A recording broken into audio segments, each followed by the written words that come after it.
When so many investors first get into real estate, they are drawn to cheap properties. They consider them more accessible, more affordable.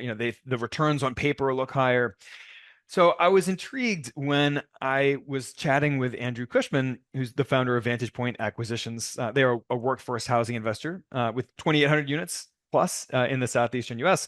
And he started talking to me about how he keeps a spent bullet on his desk to remind him of the lesson that cheap properties are actually the most expensive. So, Andrew, I'm excited to have you on today, and I'm excited to hear some of your thoughts and reflections and experiences about yeah, well, first, why you keep a spent bullet on your desk and the lesson behind that.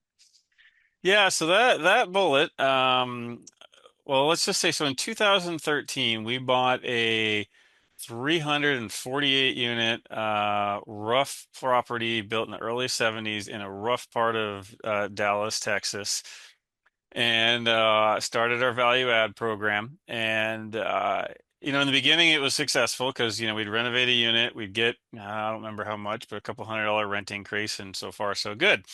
Except uh, after 6 months, the residents would stop paying, and then we'd have to evict them, and then then they would destroy the unit on the way out, and we couldn't just turn the unit; we had to re-renovate it again every time someone moved out. So it became, that's extremely expensive. On top of that, we had consistent crime. Shootings. At one point, we actually had somebody crawl on top of the leasing office. It was a separate building because it was a big property. They knocked out the skylights and threw Molotov cocktails into the leasing office to burn it down. Oh, wow. At like broad daylight, 5 o'clock in the afternoon. This property had what's called a chiller system, which is one giant AC unit that basically feeds the entire property. And when something like that goes down in August in Dallas, you tend to get 350 upset families and residents. And yeah, so one day I'm walking through units, and again, just like we'd renovate them and now it's destroyed again. And the little piece of metal, which I actually don't have with me right now, but it was a bullet that I pried out of the drywall in one of the units. And I keep that as a reminder that I will never, ever buy that stuff again. Uh, and the long story short is we ended up selling it. Basically, we sold it in 2015 because I don't know if you remember, but in 2015, everyone was convinced the recession was coming the next year. And one thing about those kind of properties is when you get into a recession, those properties get hit first and they get the hardest and they take the longest to recover. And, Warren Buffett's number one rule is never lose money. So we went ahead and sold it quickly so that we could get everyone's money back out, a very small return. I think the IRR was like 5%, but we wanted to eliminate the risk and just move on to better investments. And nowadays we have a very detailed screening procedures that we would, something like that would never even get looked at, because of the age and the location and the median income and the crime rates and all that. But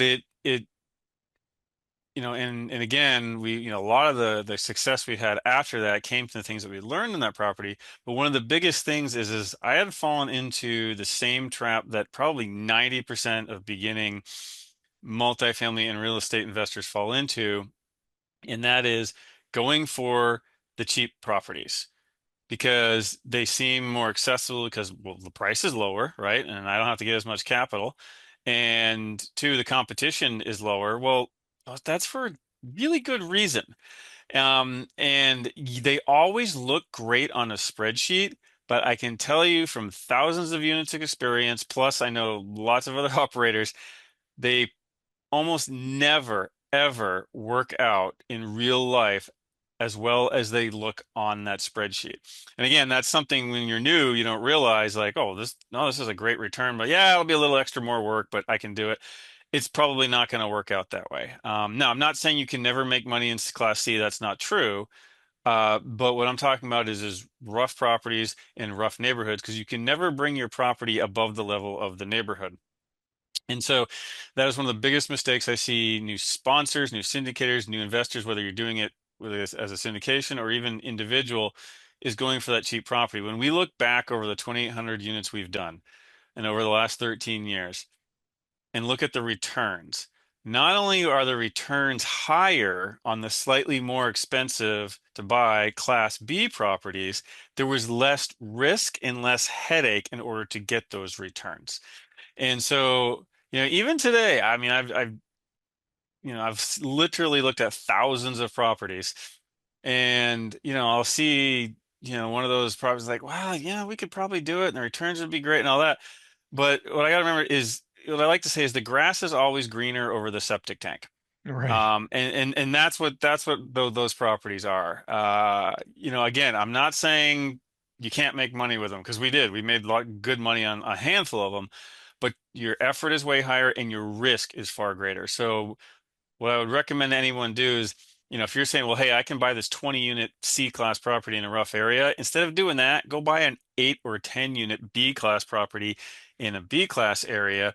Um, and you'll have less headache, less risk, and probably better returns.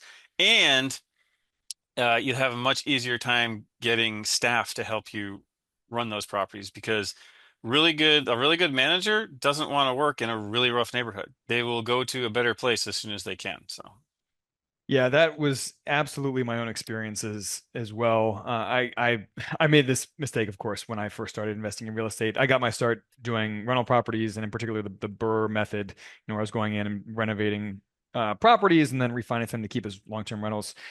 And I went and I bought in some of the worst neighborhoods in Baltimore City, which are some of the worst neighborhoods in the country. yeah, And I thought that I was clever. I thought that like, oh, these properties, the only way they can go is up, and oh, I'm diversifying by buying, 10 properties instead of buying two. And it ended up just being a total nightmare. I ended up selling off all of those properties, because, and you alluded to this, how the numbers on paper don't reflect the realities, and that there are hidden costs that just don't show up on paper. And one of them, you touched on this, how good property managers don't touch bad properties in bad neighborhoods because they get paid as a percentage of the rent that they collect.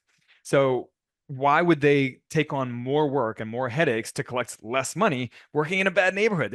yeah, The good ones don't do it. That leaves you with the dregs of property management for these properties, which is again one of those hidden costs that it doesn't show up on paper. It doesn't show up on a spreadsheet, but it's very real. And like you mentioned, the high crime, the high turnover rates, the high eviction and default rates, the high maintenance renters, the greater wear and tear on the units. I experienced all of that stuff firsthand, and yeah, it just doesn't really appear when you're running the numbers on paper, but it has a huge impact on your bottom line. So, like you mentioned, there is a niche for those types of properties, but it takes a niche skill set. yeah. The investors who I've seen succeed in that, that's their focus. They have specialty experience there, and they know how to mitigate all of those risks. And sometimes they don't do it in ways that you and I would like. I mean, some of them do practice the kind of stereotypical slumlording practices, and that's the only way that they come out ahead in those properties. Yeah. So yeah, it's not a business model that I ever want to be involved in again. But so anyway, that's a long way of saying that I totally agree with you, and your experiences have mirrored my own in that regard.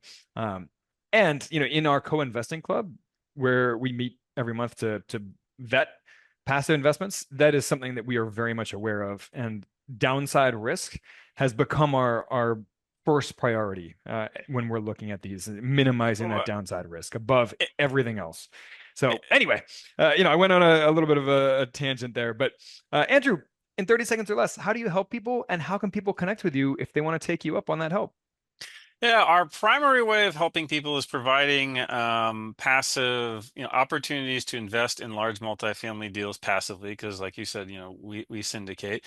Best way to connect with us is the website. If you Google Vantage Point Acquisitions, it should pop up right away, but it says vpacq.com, short for Vantage Point Acquisitions. And then I'm not a social media guy. You won't see me dancing on TikTok or posting selfies on Instagram. However, I am on LinkedIn. So please connect with me there. And that actually is me posting and me replying to comments. It's not VAs or chatbots or AI or anything like that. And yeah, look forward to connecting. Awesome. Well, Andrew, thank you so much for joining us today. And guys, If you enjoy these quick, focused conversations that we have, please rate and review the show. It makes a world of difference to us. And on that note, we will catch you on the flip side. Want the cash flow, appreciation, and tax benefits of real estate without becoming a landlord? You've heard of REITs and real estate crowdfunding, but you probably don't know much about 5 other ways to invest passively in real estate.